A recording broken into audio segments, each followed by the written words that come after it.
afternoon, everybody. It's David Cantrell with American Family Funding. So we just put out a graphic on our Facebook page that talks about interest rates. And I just wanted to, this time it needs a little bit more explanation because while all of the information is absolutely correct, it is a little bit different right now in the world of COVID. And so I'm just going to go over it real quick, just to kind of give you some highlights. So the first thing it talks about is inflation causing interest rates to go up. That's absolutely true, and that's usually how it works. But let's face it, in the world we're living in now, inflation is really not a big worry. Inflation happens when the economy starts booming, things start getting better, prices start going up on everything.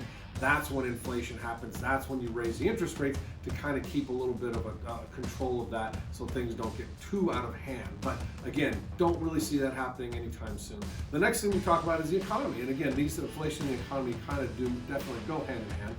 The economy, yes, we're getting some signs that at times it starts to pick up, but then we lock down again and it starts to go down. And so we're definitely in that area where the economy probably is going to start coming back a little bit in 2021 when we start getting a lot of people taking the vaccines and people start hiring again. But it's going to be a slow process, so I don't really see that affecting interest rates anytime in the near future, 6-9 months down the road, maybe.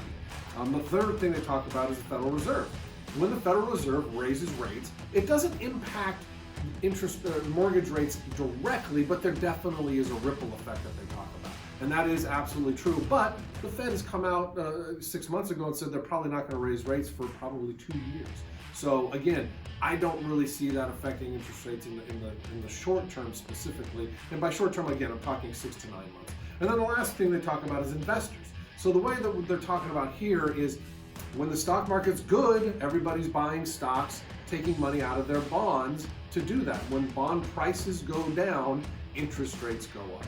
Well, right now, we're in kind of just a little bit of a different position where people want that safety of bonds, so they're moving money into the bond market, making bond prices go up, and interest rates come down. Bond prices and interest rates work like a teeter-totter almost. So as the prices go up, the bond market, and that's kind of where we are. People still aren't super happy with the stock. I know the stock market is at all-time highs, but you have to look at like the S&P and the Russell indexes also because they have a much wider grouping of stocks, and you can see a much bigger picture. So while the stock market is doing a little bit better, people are still sitting in bonds and keeping that safety and that security of the bond market. Again, that's why we're seeing interest rates go down or stay down. So again, all of the information is correct, but just had a little tweak about it because of the world we're living in right now. So if you have any more questions and you want to discuss it further, I'd be more than happy to.